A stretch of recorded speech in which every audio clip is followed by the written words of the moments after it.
Hello and welcome friends, post 9 में आप सभी लोगों का स्वागत है। रोहित और विराट को लेकर ना कुछ इंपॉर्टेंट खबरें आ रही हैं। बीसीसीआई की रिव्यू मीटिंग हुई थी। उस रिव्यू मीटिंग के अंदर जो है कोच, कप्तान, सेलेक्टर, साथ में बीसीसीआई के पदाधिकारी सब लोग शामिल थे। बहुत मुद्दों पर बात हुई। एक टीम सिलेक्शन भी हो गया। T20I टीम का जो है वो सिलेक्शन भी कर लिया गया उसी मीटिंग के बहाने। मगर ये है कि उस मीटिंग से कुछ खबरें ऐसी निकल के आई हैं कि भाई जिससे जो है ना पता लग रहा है कि बीसीसीआई उतना खुश नहीं है। मगर अभी एज ऑफ नाउ कोई बहुत ज़्यादा स्ट्रिक्ट वो एक्शन लेना नहीं चाहते और जल्दबाजी में नजर नहीं आ रहे बेसिकली बोर्ड के अधिकारी। मगर रोहित और विराट के लिए जो है ना वो काउंटडाउन एक तरीके से शुरू हो गया है कि भाई या तो अब बल्ला चलने लगे, नहीं तो फिर आगे की सोच जो है ना वो आ ही जाएगी। और रोहित शर्मा ने तो कुछ ऐसा बोल ही दिया है जिससे लग रहा है कि भाई अब जो है ना वो डॉन जिसे कहते हैं सूर्यास्त, ठीक है, वो ज्यादा दूर नहीं है। सबसे पहले आपको दिखाते हैं खबर, उसके बाद उस पर बातचीत करेंगे। दिखाएं जी, मुंबई में कोच और कप्तान के साथ जो है ना रिव्यू मीटिंग हुई। रोहित और गंभीर से बोर्ड के अधिकारियों ने सवाल पूछे। रोहित ने मीटिंग में कप्तानी को लेकर ना बड़ा बयान दे डाला। उन्होंने कहा कि यह सूत्रों के हवाले से खबर है, मैं अगले 2 से 3 महीने और कप्तानी करूंगा। मतलब कि उसके बाद आप देख लो जी, मतलब मैं चैंपियंस ट्रॉफी तक कप्तानी करूंगा। भविष्य को लेकर विकल्प तैयार करें चयनकर्ता। ये बात जो है रोहित शर्मा ने बोल दी कि भाई अब आप जो है आगे की राह जो है यहां से देख लो। थोड़ा सा मतलब डिसअपॉइंटिंग भी है, थोड़ा हैरान करने वाला बयान भी है, क्योंकि आपने एक तरफ जो है टेस्ट मैचेस में जब माहौल बन रहा था कि आप रिटायर होने वाले हो, तब आप रिटायरमेंट आपने ली नहीं, उल्टा आपने खंडन कर दिया कि मैं कहीं नहीं जा रहा। अब आप बोल रहे हैं कि मैं अगले 2 से 3 महीने देखूंगा। बेसिकली बात कहीं ना कहीं घूम फिर के ये लग रही है कि भाई प्रदर्शन का दबाव बढ़ रहा है। उम्र उस ऐसी हो गई है 37-38 वाली कि भाई अब यहां से अगर प्रदर्शन नहीं होता है तो आपके लिए कोई 2 साल 3 साल इंतजार नहीं करने वाला, ठीक है। और फिर इंतजार करके मिलना क्या है, उसके बाद तो आप फिर बिल्कुल भी जो है उस इंटरनेशनल क्रिकेट के लिए फिटनेस का लेवल और वो सारी चीजें आ जाएंगी। तो यहां पर खुद रियलिस्टिक होकर रोहित शर्मा ने अगर ये बात बोल दी है कि भाई अगर मैं 2-3 महीने और कप्तानी करूंगा, तो मुझे लग रहा है कि वो देख रहे हैं कि भाई चैंपियंस ट्रॉफी देखते हैं क्या होता है।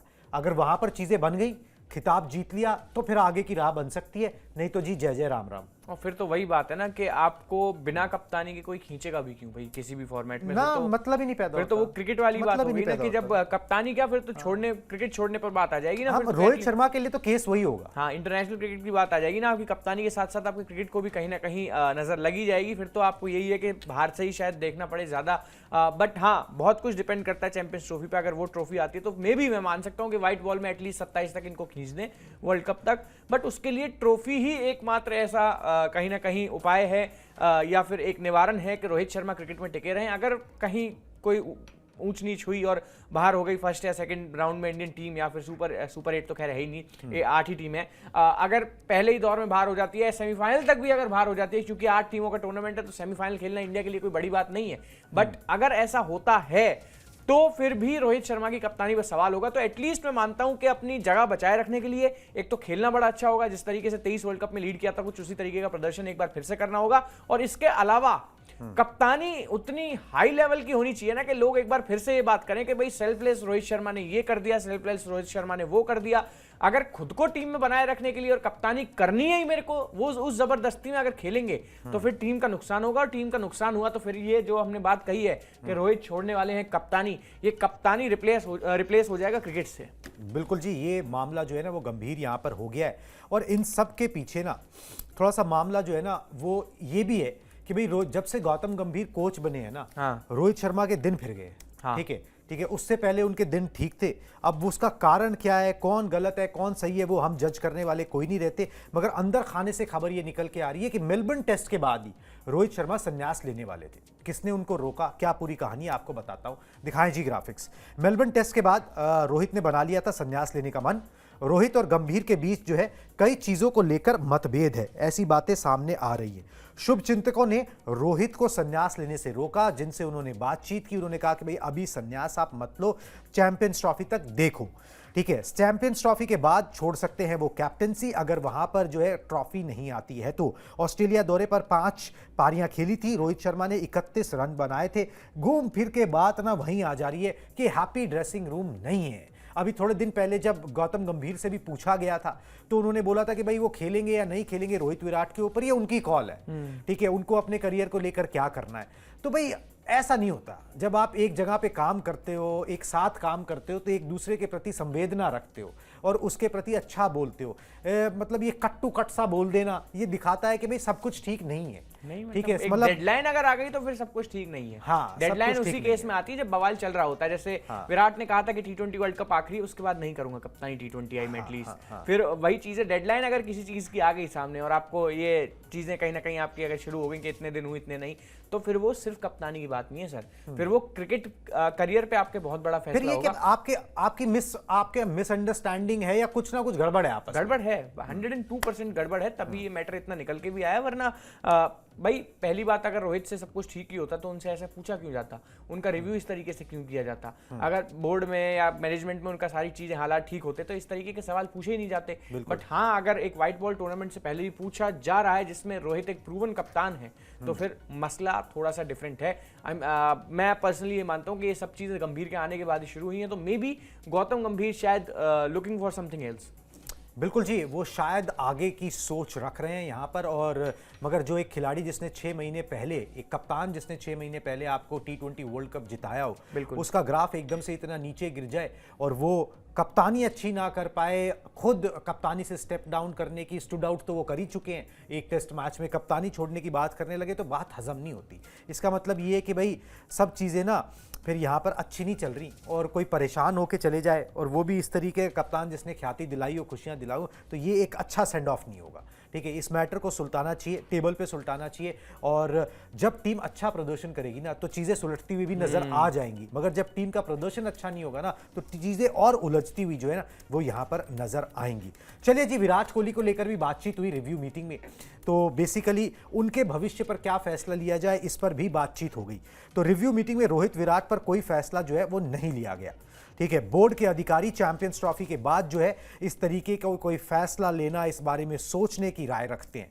दोनों खिलाड़ियों के प्रदर्शन को देखकर जो है ना वो फैसला होगा कि भाई वो ओडीआई क्रिकेट में जो चैंपियंस ट्रॉफी खेली जानी है, उससे पहले इंग्लैंड के खिलाफ 3 वनडे मैचेस हैं, वहां पर कैसा प्रदर्शन रहता है, रोहित शर्मा किस तरीके से लीड करते हैं, विराट कोहली किस तरीके से सपोर्ट करते हैं, कितने रन बनाते हैं, टीम को जिताने में कैसी भूमिका निभाते हैं, वो सारी चीजें कंसीडर करने के बाद कोई फैसला लिया जाएगा। बीसीसीआई सीनियर खिलाड़ियों को लेकर जल्दबाजी नहीं करना चाहती है। बॉर्डर गावस्कर ट्रॉफी में वैसे दोनों का प्रदर्शन जो है वो यहां पर खराब रहा था, मगर वही बात है कि यहां पर ना फैसला जो है ना वो बीसीसीआई के अधिकारी अभी जल्दबाजी में नहीं लेना चाहते। मैं इसके ऊपर ना एक आपको ना कोट दिखाता हूं, संजय मांजरेकर का कोट प्लेट दिखाएं जरा। मतलब इससे पहले हम डिस्कस करें ना, जो संजय मांजरेकर बात बोल रहे हैं ना वो यहां पर एकदम फिट बैठती है, एकदम फिट। वो बोल रहे हैं इन खिलाड़ियों पर भरोसा करने का कारण है भारत में मौजूद आइकॉन संस्कृति और कुछ खिलाड़ियों को हीरो का दर्जा देना। चाहे साल 2011-12 हो या आज का वक्त, चीजें नहीं बदली हैं। कई बार देखा गया है कि बड़ा खिलाड़ी लगातार खराब प्रदर्शन करता है जिसके चलते टीम का लेवल नीचे गिर जाता है। जब भी बड़े खिलाड़ी की बात आती है तो हम एक देश के रूप में तर्कसंगत मतलब लॉजिकल नहीं रह पाते। क्रिकेट का लॉजिक विंडो से बाहर चले जाता है।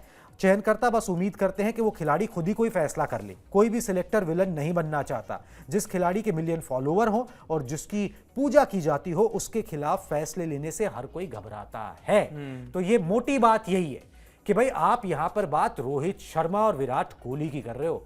कोई अपने सर पे घंटी नहीं बांधना चाहेगा कि बाद में जब वो बोर्ड में ना रहे, बाद में जब वो सेक्रेटरी ना रहे, अध्यक्ष ना रहे, चीफ सेलेक्टर ना रहे, तो गर्दनें उसकी पकड़ी जाएं और याद दिलाया जाए कि भाई तुमने करियर खत्म किया था। ठीक है, जो प्रूवन मैच विनर्स का।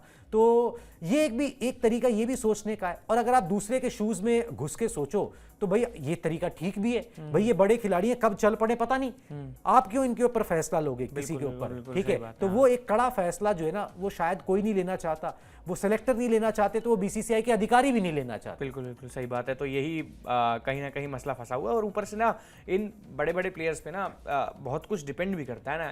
एक्चुअली मार्केट भी डिपेंड, मार्केट मेन तो मार्केट, फैंस, क्रिकेट। अब एक बात है कि आईसीसी खुद भी बीसीसीआई से पंगा नहीं लेता जब भी कोई हाइब्रिड मॉडल में कुछ ऑर्गेनाइज करने की बात होती है, या फिर कोई टूर्नामेंट ऐसा होता है जहां बीसीसीआई का थोड़ा सा आपको ऐसा लगता है कि आईसीसी थोड़ा फेवर कर रहा है बीसीसीआई को। तो इन सब मसलों में जब आईसीसी क्यों एहसास नहीं करता, ये भी मैं आपको बता देता हूं, क्योंकि ये Rohit Rohit Sharma, Virat Kohli, face value, brand value इतनी सारी है ना कि सारा व्यूअरशिप डिपेंड करता है, सारे ब्रांड्स आपके डिपेंड करते हैं, बहुत सी चीजें आपको ऐसी हैं जो इन्हीं प्लेयर्स की वजह से मिलती हैं। तो इनके मसले में ना आप इतने ज्यादा, मैं कहता हूँ, रिजिड फैसले तो ले ही नहीं सकते। सबसे पहली बात तो ये, आप इतना टफ होकर कुछ भी नहीं सोच सकते कि हाँ ऐसा कर सकते हैं तो ऐसा हो जाएगा, इनको बाहर कर देते हैं तो ये कह, इनको टीम से बाहर बिठाने के लिए एक लंबी प्लानिंग प्लॉटिंग लगती है। अब रोहित शर्मा की जगह कोई और दूसरा खिलाड़ी होता ना तो इतना मसला नहीं होता, लेकिन एक out of form Rohit Sharma अगर एक टेस्ट मैच के लिए बाहर बैठ गए तो इतनी सारी बातें बन गई कि गंभीर ने बाहर किया, फलाने ने बाहर किया, रोहित खुद हो गए, रोहित को इंटरव्यू देना पड़ गया, 100 तरह की बातें होगी, क्योंकि एक फेस वैल्यू कैरी करते हैं, इस तरीके का इनका ऑरा है। अगर मैं आपको एक बता भी देता हूं एक एग्जांपल, एक टेस्ट मैच में अजिंक्य रहाणे ने कप्तानी करी थी, चूंकि रोहित शर्मा इंजरी की वजह से नहीं खेल पाए थे, इंग्लैंड का अगेंस्ट शायद वो टेस्ट मैच था। उसके तुरंत बाद रोहित शर्मा अगले मैच में आ गए और जो कप्तान है अजिंक्य रहाणे, उनको टीम से ड्रॉप कर दिया गया और एक यंगस्टर को टीम में डाल दिया गया, तो कोई इतनी बातें नहीं हुई। ठीक है, out of form Ajinkya Rahane, कप्तान आ गया, दूसरी जगह आप जो आप कप्तानी अभी तक कर रहे थे अब आप टीम से बाहर। लेकिन रोहित शर्मा, वही बात है ना, ब्रांड वैल्यू, फेस वैल्यू, वो इतना सब कुछ कैरी करते हैं अपने साथ, इतने फैंस, सोशल मीडिया अकाउंट्स और ये सब PR सब कुछ होता है एक प्लेयर के साथ। इसमें कोई, विराट कोहली के केस में भी यही होता है, तो इसलिए थोड़ा ज्यादा बड़ा मसला है। और इसी चक्कर में बात बिल्कुल ठीक है इनकी, संजय मांजरेकर की, मैं मानता हूं कि स्टार कल्चर इतना बड़ा हो गया है ना कि हम खेल से ऊपर खिलाड़ियों को रखने लगे हैं। बिल्कुल जी, खेल से ऊपर खिलाड़ियों को रखने लगे हैं। थोड़ा सा अगर फुटबॉल का अगर देखते हो लोग, तो वहाँ पर इस तरीके की चीज़ें कम होती हैं। वहाँ पर कितना बड़ा खिलाड़ी हो, अगर जीत में योगदान नहीं दे पा रहा, नतीजे नहीं निकल रहे हैं, एक आधा सीजन खराब जाता है, तो फिर आप जो है ना ट्रांसफर कर देते हो, सेल कर देते हो। रोनाल्डो, मेसी जैसे प्लेयर नहीं, बिल्कुल बिल्कुल जी, वो फिर वो चाहे मार्केट जो भी बड़ी हो, मगर आपको नतीजे चाहिए। और आखिरकार इससे स्पोर्ट्स, अगर नतीजे नहीं आएंगे तो फिर कोई फायदा ही नहीं है। बड़े खिलाड़ी हैं, अच्छा किया है, वो भी अच्छे से जाना चाहेंगे। तो एक चैंपियंस ट्रॉफी एक मंच है जहां पर खुद अपने आप को साबित करें और अर्न कर लें। अगर वो टिकट अर्न ही करनी पड़ रही है ना, तो जिंदगी भर अर्न करके खाया है ना, तो वो चैंपियंस ट्रॉफी में टीम को जिता के अच्छा प्रदर्शन करके वो 2027 के वर्ल्ड कप की टिकट आप अर्न कर लो। ठीक है, वो सबसे सही तरीका होगा, सबसे बेस्ट तरीका होगा और सबसे सही जवाब होगा दुनिया भर की बातचीत और नेगेटिविटी से हटके।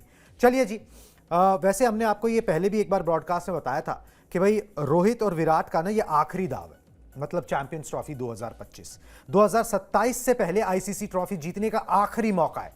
चैंपियंस ट्रॉफी में चला बल्ला तो 2027 तक वो बने रहेंगे, वर्ल्ड कप तक, वनडे वर्ल्ड कप तक। 2027 में दोनों खेलना चाहते हैं वनडे वर्ल्ड कप। दक्षिण अफ्रीका में खेला जाएगा 2027 का वनडे वर्ल्ड कप, और तब दोनों की उम्र 39-40 जो है ना वो हो चुकी होगी। और साउथ अफ्रीका में आईसीसी ट्रॉफी जीतना, इट्स नॉट ए जोक, वो ज़्यादा मुश्किल काम है बनस्पत अगर आप कंपैरेटिवली देखें कि अगर दुबई में अगर आपको कोई आईसीसी ट्रॉफी जीतनी हो तो वहाँ की पिचेस, वहाँ का मौसम, वहाँ के हालात आपको सूट करेंगे। और दुबई का रिकॉर्ड आपको पता है, दुबई इंटरनेशनल क्रिकेट स्टेडियम में टीम इंडिया ने 6 वनडे मैच खेले, एक भी हारा नहीं है। ठीक है, तो भाई आप ये समझो कि ये इनके पास एक गोल्डन चांस है जहां से ये अपनी वो वर्ल्ड कप की टिकट भी कमा सकते हैं, प्लस अभी जो पिछले दिनों हुआ है उसके उस सब के ऊपर कारपेट भी डाल सकते हैं। बिल्कुल सही बात है, कारपेट डालने का काम सर रिजल्ट्स ही करते हैं। और ये देखा भी गया है, मतलब वनडे वर्ल्ड कप जब हारे थे तो ऑलमोस्ट ऐसा लग रहा था कि रोहित शर्मा बतौर कप्तान पता नहीं कौन से आईसीसी टूर्नामेंट में खेलते हुए नजर आए आपको शायद,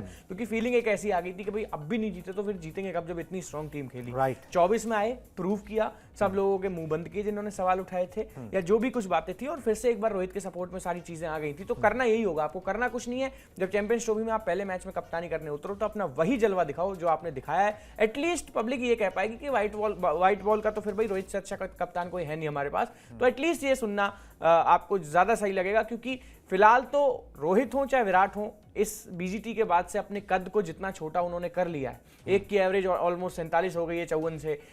एक तो भाई एवरेज की तो खैर बात ही छोड़ दी जाए, कप्तानी पे सवाल उठने लगे हैं, टीम से बाहर करने की बातें आ गई हैं। तो अगर और दोबारा से अर्न करना है तो अर्न करने का तो सीधा सा तरीका है सर। मैं फिर एक बात कह देता हूं, जितने रन्स बनाएंगे उतने ज्यादा टीम में टिके रहेंगे, उतने ज्यादा बने रहेंगे। अगर रन्स नहीं आएंगे ना तो यही पब्लिक फिर आपको भाई ताने मारेगी जो आपके सपोर्ट में खड़ी होती है। तो कोई इसका वो नहीं है सर, कोई शॉर्टकट नहीं है। कोई आपका सोशल मीडिया उसमें कुछ नहीं कर सकता। जब तक टीवी पे पब्लिक को रन नहीं दिखेंगे आपके नाम के आगे, तब तक कोई सपोर्ट नहीं करेगा। तो इसमें सीधी सी बात यही है, रन्स करें, जल्दी जल्दी करें। इंग्लैंड के अगेंस्ट सबसे बड़ी बात है ओडीआई सीरीज खेलें। एक तो बड़ी बात यह है कि सिर्फ T20 टीम अनाउंस हुई है, अभी ओडीआई की नहीं है। हाँ, मेरे को ओडीआई और चैंपियंस ट्रॉफी एक साथ करेंगे। हाँ, क्योंकि उसमें कुछ ना कुछ झोल है। ऐसा नहीं है कि डायरेक्टली आप बिल्कुल एकदम सेटल्ड हो कि यही आपको खिलाने हैं। सबसे बड़ा झोल तो बुमराह को लेकर ही है। कि भाई बुमराह होंगे नहीं शमी होंगे, की फिटनेस इस सीरीज से चेक होगी T20 एग्जैक्टली, तो वो सब चीजें हैं, बहुत सारी चीजें हैं। तो उससे ही मतलब मेनली मैं मानता हूं कि जो इंग्लैंड की सीरीज है और चैंपियंस ट्रॉफी, ये ऐसा हो सकता है कि एक लास्ट चांस कम से कम एटलीस्ट इन भाई साहब के लिए तो हो। विराट कोहली के केस में शायद और थोड़ा खिंच जाए,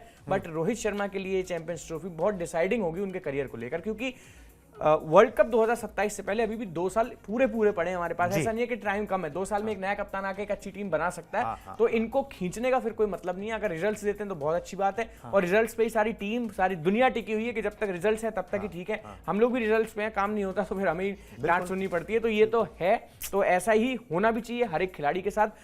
जबरदस्ती टीम में किसी को कैरी ना किया जाए, जैसा ऑस्ट्रेलिया में हुआ भी।